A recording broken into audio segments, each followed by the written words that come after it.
kami dari Kelas 1 akan memulai presentasi. Oke, kita lanjut aja ke presentasinya ya. Oke, yang pertama itu kan ada pengertian sama macam dari konstitusi. Nah, teman saya kan di sini ada 2 dari ahli 1. Saya akan membacakan atau mempresentasikan yang konstitusinya itu apa sih. Kemudian yang teman saya akan membacakan macam-macam dari konstitusi. Oke, nama saya adalah Nesya Fiera, absen 25, kelas 10D. Pertama-tama, konstitusi itu berasal dari bahasa Prancis, yaitu constituer. Artinya membentuk atau pembentukan suatu negara.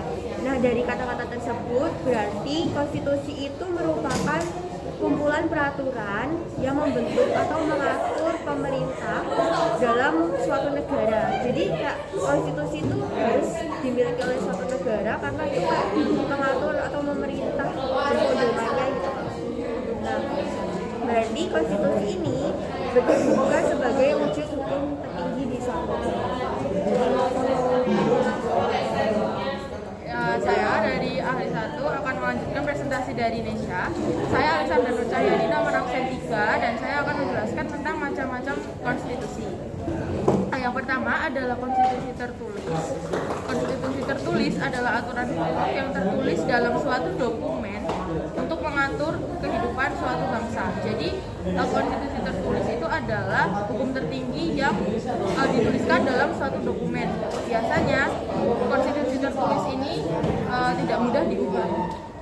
Terus yang kedua, itu ada konstitusi tidak tertulis atau biasa disebut juga dengan konvensi. Ini adalah kebiasaan sistem tata negara yang sering ada dalam sebuah negara. Jadi bedanya kalau konstitusi tidak tertulis ini adalah hukum tertinggi yang tidak tertulis dalam suatu dokumen. Biasanya kalau konstitusi tidak tertulis itu lebih mudah diubah daripada konstitusi yang tertulis. Perkenalkan, nama saya Asyarela Fitriana, nomor absen 1. Di sini saya akan mempresentasikan tentang kedudukan konstitusi. Konstitusi sendiri merupakan hukum paling tinggi serta paling fundamental sifatnya. Karena konstitusi itu sendiri merupakan sumber legitimasi atau landasan otorisasi bentuk-bentuk hukum dan peraturan perundang-undangan lainnya. Sebagai hukum tertinggi, konstitusi memiliki kedudukan yang lebih tinggi terhadap peraturan-peraturan yang lain dalam tata hukum pada suatu negara. Dengan demikian, aturan-aturan di bawah konstitusi tidak bertentangan dan harus sesuai dengan aturan-aturan yang terdapat pada konstitusi. Halo semuanya, perkenalkan nama saya Nafisa Sifani Gita. Saya dari ahli 3 yang akan membahas tentang tujuan dan fungsi konstitusi. Nah, sebelumnya kan udah dikasih tahu ya, konstitusi itu telah mengalami 4 kali pergantian. Yang pertama UUD RI tahun 1945, terus yang kedua itu Konstitusi Republik Indonesia Serikat tahun 1949, terus yang ketiga itu UUD Sementara tahun 1950, dan yang terakhir itu kembali lagi ke nomor 1 yaitu UUD NRI tahun 1945. Nah, sekarang kan pasti konstitusi itu punya tujuan sama fungsi tersendiri. Nah, tujuannya itu tuh secara umum menurut beberapa ahli pada intinya konstitusi itu untuk menjaga keadilan, ketertiban, kemerdekaan, serta menjaga kesejahteraan masyarakat. Nah, untuk lebih lanjutnya ini konstitusi juga memiliki beberapa tujuan. Yang pertama, konstitusi itu bertujuan untuk memberikan pembatasan sekaligus pengawasan terhadap kekuasaan politik. Nah, apa sih yang dimaksud dengan nomor 1 ini? Jadi tujuannya ini berfungsi untuk membatasi kekuasaan penguasa sehingga tidak melakukan tindakan yang merugikan masyarakat banyak. Jadi penguasa itu tidak sewenang-wenang terhadap masyarakat sehingga pada intinya memberi pengawasan dan batasan terhadap kewenangan pemerintah. Contohnya nih, kan di Indonesia ini kita memiliki sistem kepemimpinan terpusat atau presidensial, di mana presiden ini yang dipimpin dalam negara Indonesia. Jadi presiden ini adalah kepala negara sekaligus kepala pemerintahan, sehingga dibutuhkan DPR atau Dewan Perwakilan Rakyat untuk mengawasi jalannya pemerintahan, yakni yang berfungsi yang pertama mencegah wewenang-wewenang presiden dan wakil presiden. Terus yang kedua, presiden memberikan persetujuan terhadap undang-undang. Itu tadi yang tujuan pertama. Terus kita masuk ke tujuan kedua, yakni bertujuan untuk melepaskan kontrol kekuasaan dari penguasa sendiri dan memberi perlindungan terhadap hak asasi manusia atau yang lebih kita sering dengan HAM. Dengan adanya konstitusi, maka setiap penguasa dan masyarakat wajib menghormati hak asasi manusia dan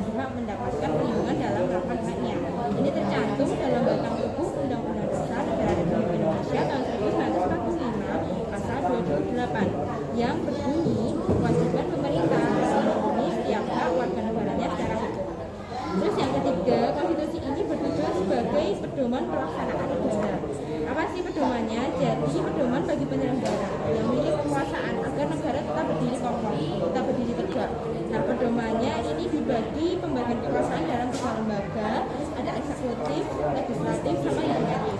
Kalau eksekutif itu presiden sama wakil presiden. Terus kalau legislatif itu ada DPR, MPR, sama DPD.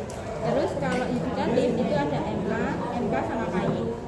Terus yang keempat, tujuan konstitusi menurut beberapa ahli, yaitu Jenny Asidin. Pada umumnya memiliki tiga tujuan, ada tiga: keadilan yang sepadan dengan keseimbangan, kepatutan, dan kewajaran. Terus ada kepastian, yakni dengan ketertiban dan ketentraman. Terus juga ada kegunaan, dapat menjamin bahwa nilai akan mewujudkan kedamaian bersama. Terus selanjutnya itu tujuan yang tercantum dalam alinea 4 pembukaan UUD NRI tahun 1945, yakni melindungi segenap bangsa Indonesia dan seluruh warga Indonesia. Yang kedua, memajukan kesejahteraan umum. Yang ketiga, mencerdaskan kehidupan bangsa. Dan yang keempat, ikut melaksanakan ketertiban dunia berdasarkan kemerdekaan, perdamaian abadi, dan keadilan sosial. Terus selanjutnya, tujuan konstitusi menurut Maurice Hurey, yakni menegaskan bahwa tujuan konstitusi ini antara ketertiban, kekuasaan, dan kebebasan. Kebebasan individu ini harus dijamin, namun kekuasaan negara harus tetap berdiri tegak, kokoh, sehingga tercipta sebuah ketertiban bermasyarakat dan bernegara.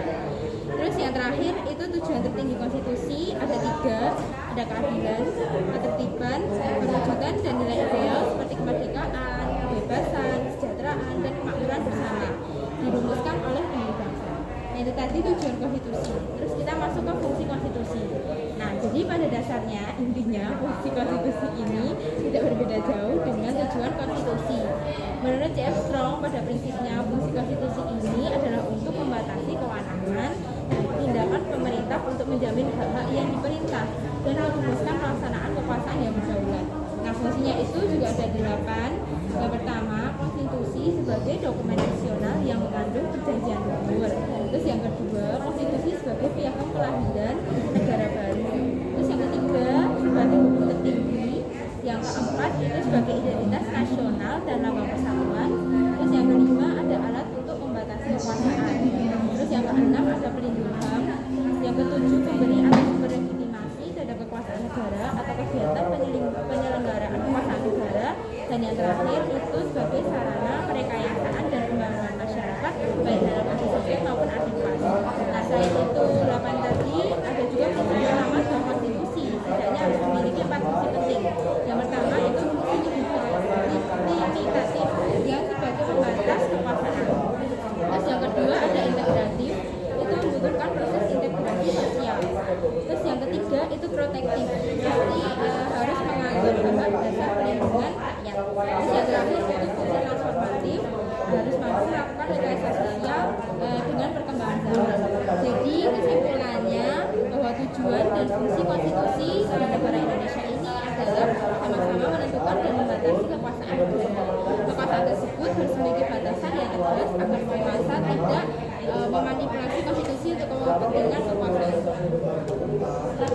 Selanjutnya saya akan menjelaskan tentang sejarah perumusan Undang-Undang Dasar 1945. Sebelumnya, perkenalkan nama saya Melia Febriana Prastana Tias, nomor absen 5. Perumusan Undang-Undang Dasar 1945 berawal dari dibentuknya BPUPKI pada 29 April 1945. Pada masa itu, Soekarno menyampaikan gagasan dasar pembentukan negara yang disebut Pancasila. Gagasan tersebut disampaikan kepada Komite BPUPKI pada sidang pertama 28 Mei 1945 hingga 1 Juni 1945. Maka dibentuklah Panitia 9 Perumus atau Perancang Undang-Undang dalam sidang tersebut pada 22 Juni 1945. Panitia 9 tersebut merumuskan pembukaan yang disebut Piagam Jakarta yang kemudian direncanakan sebagai pembukaan Undang-Undang Dasar 1945. Pada kesempatan tersebut dibentuk juga panitia kecil yang diketuai oleh Supomo. Pada 14 Juli 1945, BPUPKI melanjutkan sidang untuk menerima laporan dari Panitia Perencanaan Undang-Undang Dasar. Ada 3 hal yang dilaporkan Soekarno sebagai Ketua Panitia 9, yakni 1. Pernyataan Indonesia Merdeka, 2. Pembukaan Undang-Undang Dasar, 3. Batang tubuh Undang-Undang Dasar. Setelah semua persiapan seputar Undang-Undang Dasar 1945 siap, Jepang mendapat serangan dari Amerika Serikat pada tanggal 6 Agustus 1945. Serangan itu membuat persiapan kemerdekaan menjadi dipercepat. BPUPKI pun dibubarkan pada 7 Agustus 1945 dan dibentuklah PPKI. PPKI langsung melakukan sidang untuk mengesahkan beberapa hasil dari BPUPKI. Sidang itu dilakukan pada tanggal 18 Agustus 1945, 1 hari setelah Indonesia menyatakan kemerdekaannya. Dari sidang itu terdapat beberapa keputusan yang disetujui bersama, yaitu 1. Mengesahkan rancangan undang-undang sebagai Undang-Undang Negara Republik Indonesia tahun 1945. 2. Memilih Soekarno sebagai Presiden dan Muhammad Hatta sebagai Wakil Presiden. 3. Tugas Presiden untuk sementara akan dibantu oleh Komite Nasional Indonesia Pusat atau yang disebut dengan KNIP. Selanjutnya saya akan membacakan perubahan konstitusi di Indonesia. Nama saya Dasar Putra, absen 29. Dalam perkembangan konstitusi akan mungkin mengalami perubahan. Suatu konstitusi harus dibuat dengan beberapa alasan, yaitu dasarnya 1. Perlunya mengubah pasal-pasal dalam konstitusi yang tidak jelas dan tegas dalam pemberian pengaturan. 2. Perlunya mengubah dan menambah pengaturan di dalam konstitusi yang terlampau singkat dan tidak lengkap. 3. Perlunya memperbaiki berbagai kelemahan dasari baik dalam isi maupun proses penggunaannya, seperti memperbaiki konsistensi hubungan antar pasal serta antar bab dan pasal. 4. Perlunya memperoleh beberapa ketentuan yang tidak lagi relevan dengan kondisi politik dan ketatanegaraan suatu negara.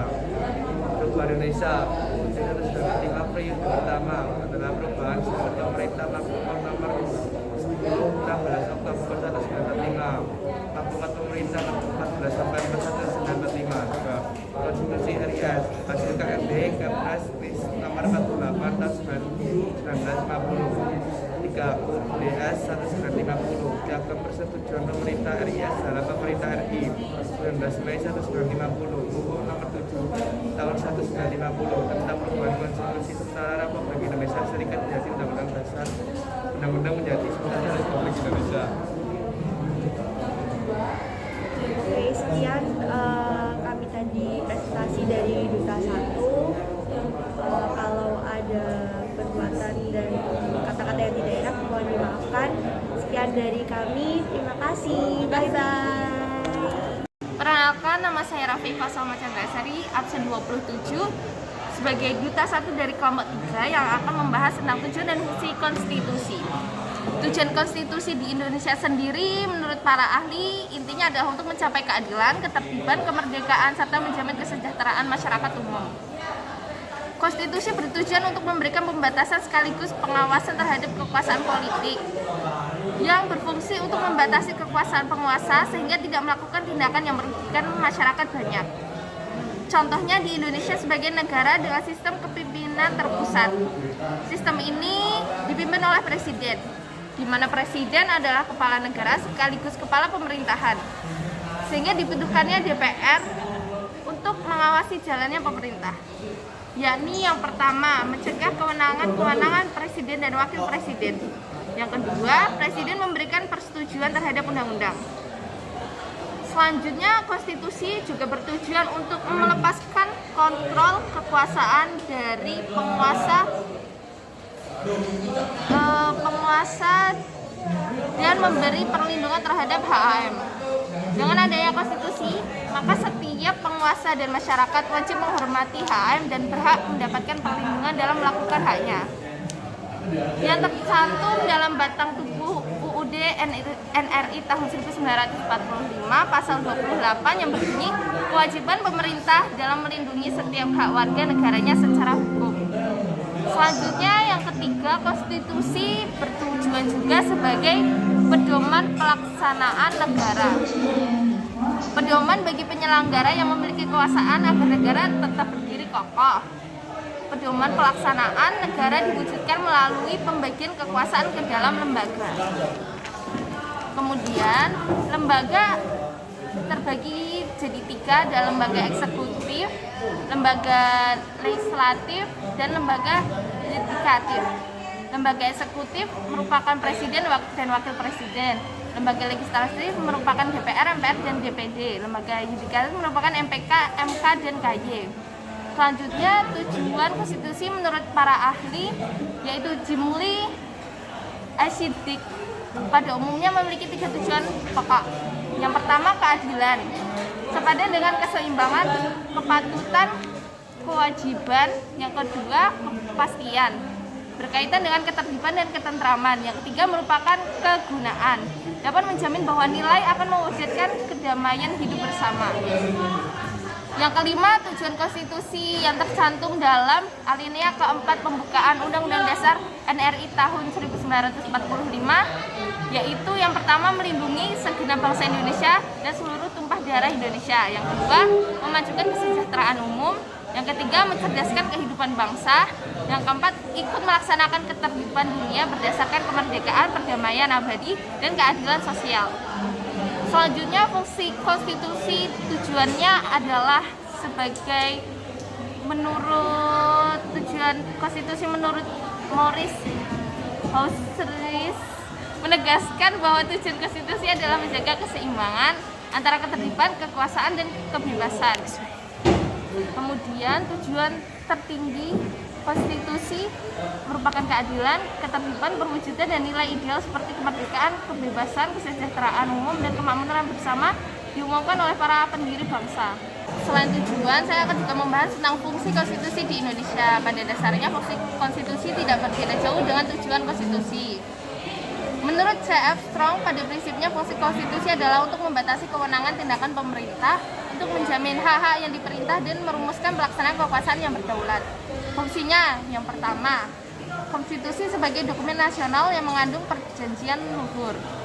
Yang kedua, konstitusi sebagai piagam kelahiran negara baru. Yang ketiga, konstitusi sebagai sumber hukum tertinggi. Yang keempat, konstitusi sebagai identitas nasional dan lembaga persatuan. Yang kelima, konstitusi sebagai alat untuk membatasi kekuasaan. Yang keenam, konstitusi sebagai pelindung HAM. Yang ketujuh, konstitusi sebagai pemberi sumber legislasi terhadap kekuasaan negara. Yang kedelapan, konstitusi sebagai sarana perkayasaan dan perberdayaan masyarakat, baik dalam arti sempit maupun luas. Selain itu, prinsip utama sebagai konstitusi setidaknya harus memiliki 4 fungsi penting. Fungsi penting tersebut yang pertama adalah fungsi limitatif, konstitusi sebagai pembatasan kekuasaan. Yang kedua, fungsi integratif, konstitusi membutuhkan proses integrasi sosial. Yang ketiga, fungsi protektif, yaitu konstitusi harus mengatur hak-hak dasar perlindungan rakyat. Dan yang keempat, fungsi transformatif, yaitu konstitusi harus mampu melaksanakan rekayasa sosial sesuai dengan perkembangan zaman. Yang terakhir, dengan demikian dapat disimpulkan bahwa tujuan dan fungsi konstitusi adalah sama-sama untuk menentukan dan membatasi kekuasaan negara. Kekuasaan tersebut harus memiliki batasan yang tegas agar penguasa tidak mampu konstitusi untuk kepanjangan kekuasaannya. Sekian dari saya, terima kasih.